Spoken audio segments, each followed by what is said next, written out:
تاریخ کی گرد آلود کتابوں میں ایک نام ایسا بھی ہے جو طاقت، سیاست اور حکمت کا سنگم تھا، ایک نام جو شہنشاہوں کی صف میں خاموشی سے چمکتا رہا۔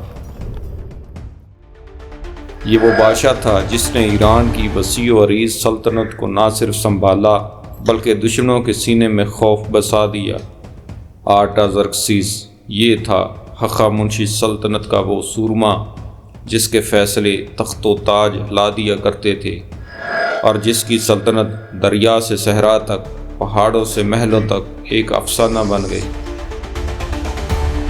آج ہم آپ کو لے کر چلیں گے اس دور میں جہاں سازشیں، جنگیں اور خواب ایک ساتھ پلتے تھے۔ یہ ہے کہانی شاہ ایران آرٹازرکسیس کی۔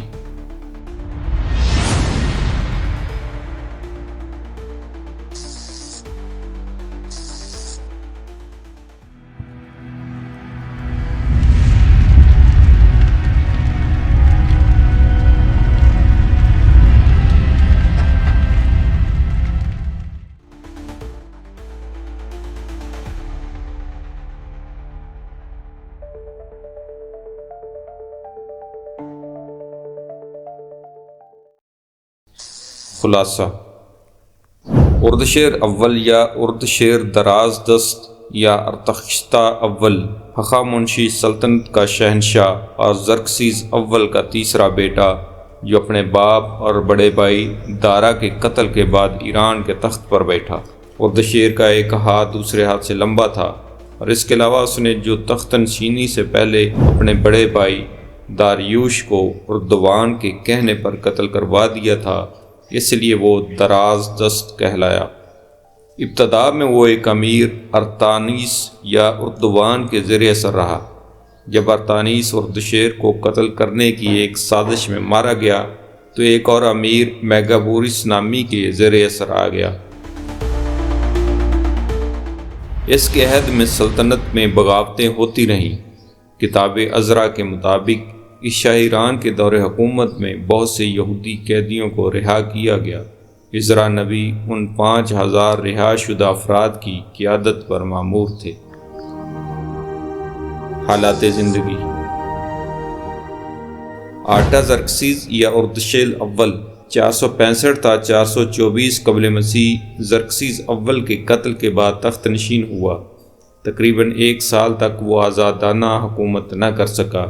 اس کے باپ کا قاتل اردوان اس پر حاوی تھا۔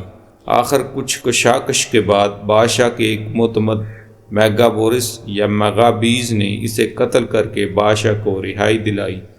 اس واقعے کے 2 سال بعد 462 قبل مسیح میں اردشیر کے بھائی ہستاسپ نے باختر میں بغاوت کر دی۔ اردشیر خود گیا اور 2 جنگوں میں اسے مغلوب کر کے ملک کے اندر امن قائم کیا۔ اردشیر کی زندگی کا سب سے اہم واقعہ یونانیوں سے متعلق ہے۔ زرکسیس اول کے عہد میں ایرانیوں نے یونانیوں سے شکست کھائی تھی۔ اس شکست سے جہاں یونانی جزائر و مقبوضات ایرانی حکومت کے قبضہ سے نکل گئے، وہاں ان کی گرفت مصر پر بھی ڈھیلی پڑی۔ 461 قبل مسیح میں لیبیا کے سابق شاہی خاندان کے ایک فرد ایناروس بن سامتک دوم نے یونانیوں کی مدد سے ایرانی حکومت کے خلاف بغاوت کر دی۔ یونانی بیڑوں نے مصر کی حمایت میں کئی مقامات پر ایرانیوں سے جنگ کی اور ان کو شکست دی۔ پیریمس کی جنگ میں مصر کا ایرانی حاکم ہخامنش قتل ہوا۔ اس کے بعد باغیوں نے منفس کا محاصرہ کر لیا۔ اردشیر نے بگابیش یا میگابیز کو 3 لاکھ فوج کے ساتھ اس فتنہ کو فروغ کرنے کے لیے مصر بھیجا۔ اس نے آتے ہی باغیوں کو شکست دی۔ یہ میگابیز جس نے بغاوت مصر فروغ کی تھی زرکسیس کا داماد تھا۔ اس نے مصر میں حکومت کے دعوے دار ایناروس اور دیگر یونانی قیدیوں سے دوران جنگ جان بخشی کا وعدہ کیا، مگر جب وہ قیدیوں کو لے کر شوش یعنی ایرانی دارالحکومت پہنچا تو ان جنگی قیدیوں کو ایرانی کمانڈر ہخامنش کے قتل کے بدلے میں قتل کر دیا گیا۔ میگابیز اس بدعہدی سے سخت برافروختہ ہوا اور اس نے واپس اشوریا پہنچ کر ایران کے خلاف بغاوت کر دی۔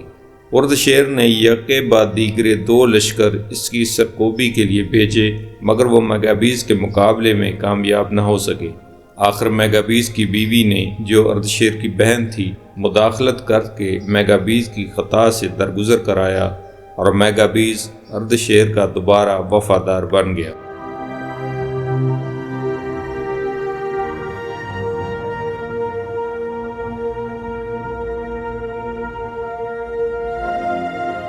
اس کامیابی کے بعد ایرانی فوج نے یونانیوں کے خلاف کارروائی شروع کی۔ اس وقت یونانی اتحاد کا شیرازہ بکھر رہا تھا، کیونکہ یونان کی دو بڑی طاقتیں ایتھنز اور اسپارٹا ایک دوسرے سے برسر پیکار تھیں۔ ایسی حالت میں یونانیوں نے مصالحت کر لینی مناسب سمجھی، جس کے تحت دونوں حکومتوں کے درمیان میں 449 قبل مسیح میں صلح ہو گئی اور قبرص پر ایران کا قبضہ تسلیم کر لیا گیا۔ اردشیر نے 424 قبل مسیح میں وفات پائی اور نقش رستم میں دفن ہوا۔ اس کے بعد اس کا بیٹا زرکسیس دوم تخت نشین ہوا، مگر تخت نشینی کے صرف 45 دن بعد اسے اس کے بھائی نے قتل کر دیا، جس کے بعد ملک میں طوائف الملوکی پھیل گئی۔ بلخ کے حکمران اوکس نے زرکسیس دوم کے قاتل سادیانوں کو شکست دے کر قتل کر دیا اور خود داریوش دوم کے نام سے تخت نشین ہو گیا۔ داریوش دوم کوئی اچھا حکمران ثابت نہ ہوا، وہ مضبوط قوت ارادی سے محروم تھا، اس لیے زمام حکومت اس کی بیوی پریستی اور 3 خواجہ سراؤں کے ہاتھ آ گئی۔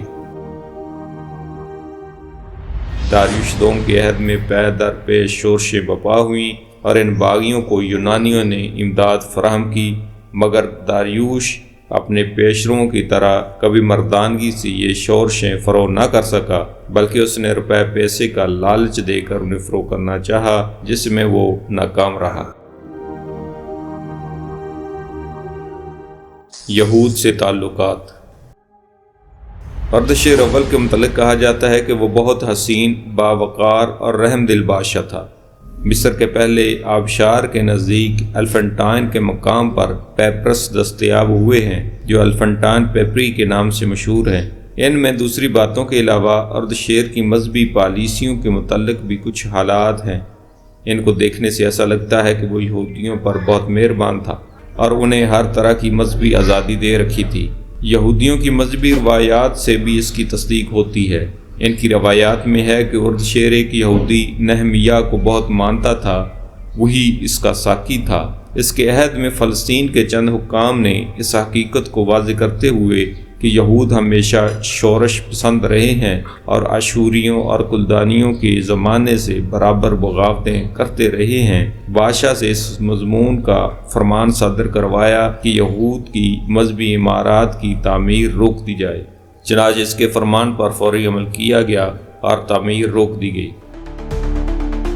ایسی حالت میں نہمیہ نے مرکزی حکام کو قائل کیا اور اپنے ساتھ ملا کر اپنے دعوے کو پیش کیا کہ تعمیر کی اجازت غوث اعظم اور دارائے اول نے دی تھی، اس لیے ان کے حکم کا لحاظ رکھا جائے۔ چنانچہ اس کی تعمیر کی اجازت دے دی گئی۔ یہودی روایات کے مطابق عزرا اسی بادشاہ کی حکومت کے 7ویں سال بابل سے یروشلم واپس آئے۔ بائبل میں تذکرہ۔ ان باتوں کے بعد شاہ فارس یا ارتخشتہ کی سلطنت میں عزرا بن سرایہ بن عزریہ بن حلقیہ بن شلوم بن صادوق بن اخیتوب بن امریہ بن عزریہ بن مرایوت بن زرحیہ بن عزی بن بقی بن ابیشو بن فنحاس بن الی آزار بن ہارون کاہن اول۔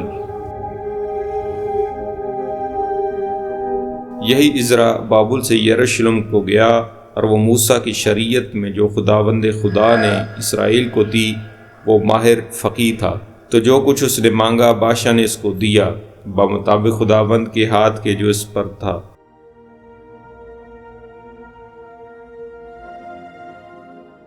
اور ارتخشتہ بادشاہ کے 7ویں برس میں بنی اسرائیل اور کاہنوں اور لاویوں اور گانے والوں اور دربانوں اور نتینیوں میں سے کتنے لوگ اس کے ساتھ گئے، اور بادشاہ کے 7ویں سال کے 5ویں مہینے میں وہ یروشلم میں پہنچا۔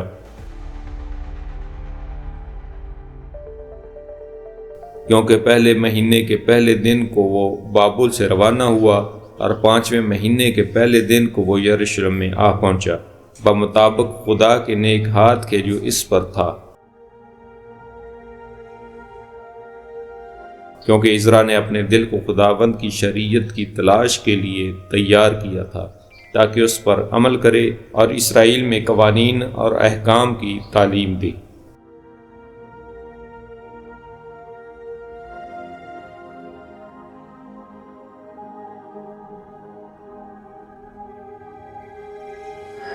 چار سو 58 قبل مسیح میں عزرا کو یروشلم کے حالات کا علم ہوا تو اس نے شاہ فارس ارتخشتہ اردشیر میمون سے یروشلم جانے کی اجازت چاہی۔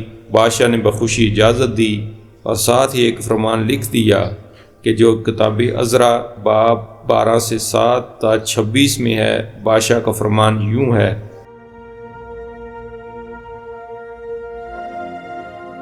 ارتخشتہ بادشاہ کی دستاویز جو اس نے عزرا کو دی، اور عزرا کاہن اور فقیہ یعنی خداوند کی اسرائیل کو دیے ہوئے احکام اور آئین کی باتوں کے فقیہ کو جو خط ارتخشتہ بادشاہ نے عنایت کیا، اس کی نقل یہ ہے: ارتخشتہ شہنشاہ کی طرف سے عزرا کاہن یعنی آسمان کے خدا کی شریعت کے فقیہ کامل وغیرہ وغیرہ کو، میں یہ فرمان جاری کرتا ہوں کہ اسرائیل کے جو لوگ اور ان کے کاہن اور لاوی میری مملکت میں ہیں، ان میں سے جتنے اپنی خوشی سے یروشلم کو جانا چاہتے ہیں تیرے ساتھ جائیں۔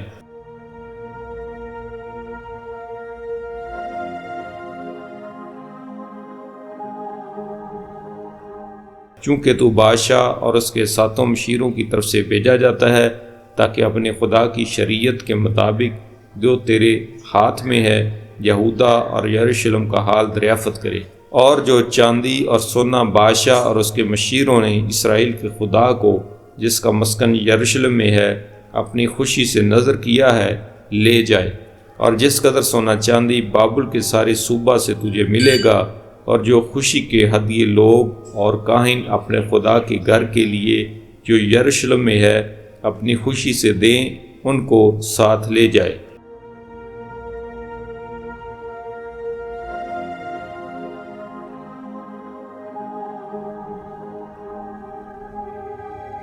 اس لیے اس روپے سے بیل اور مینڈے اور حلوان اور ان کی نظر کی قربانیاں اور ان کے تپاون کی چیزیں تو بڑی کوشش سے خریدنا، اور ان کو اپنے خدا کے گھر کے مذبح پر جو یروشلم میں ہے چڑھانا، اور تجھے اور تیرے بھائیوں کو باقی چاندی سونے کے ساتھ جو کچھ کرنا مناسب معلوم ہو وہی اپنے خدا کی مرضی کے مطابق کرنا، اور جو برتن تجھے تیرے خدا کے گھر کی عبادت کے لیے سونپے جاتے ہیں ان کو یروشلم کے خدا کے حضور دے دینا۔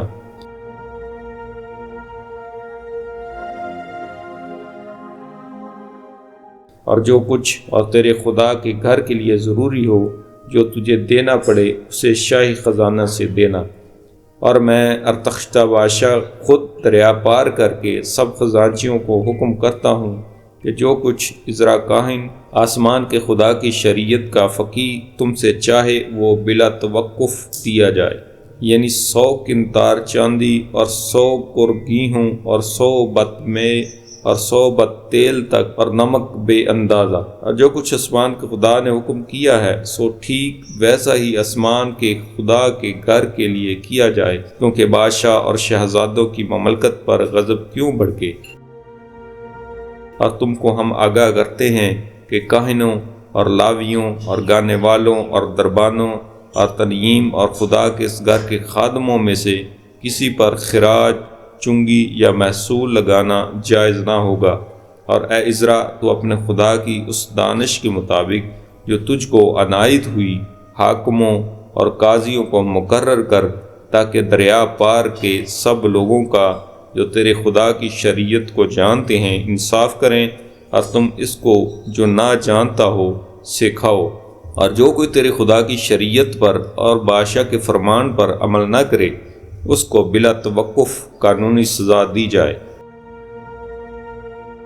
خواہ موت یا جلاوطنی یا مال کی ضبطی یا قید۔ خداوند ہمارے باپ دادا کا خدا مبارک ہو جس نے یہ بات بادشاہ کے دل میں ڈالی کہ خداوند کے گھر کو جو یروشلم میں ہے آراستہ کرے، اور بادشاہ اور اس کے مشیروں کے حضور اور بادشاہ کے سب عالی قدر سرداروں کے آگے اپنی رحمت مجھ پر کی، اور میں نے خداوند اپنے خدا کے ہاتھ سے جو مجھ پر تھا تقویت پائی، اور میں نے اسرائیل میں سے خاص لوگوں کو اکٹھا کیا کہ وہ میرے ہمراہ چلیں۔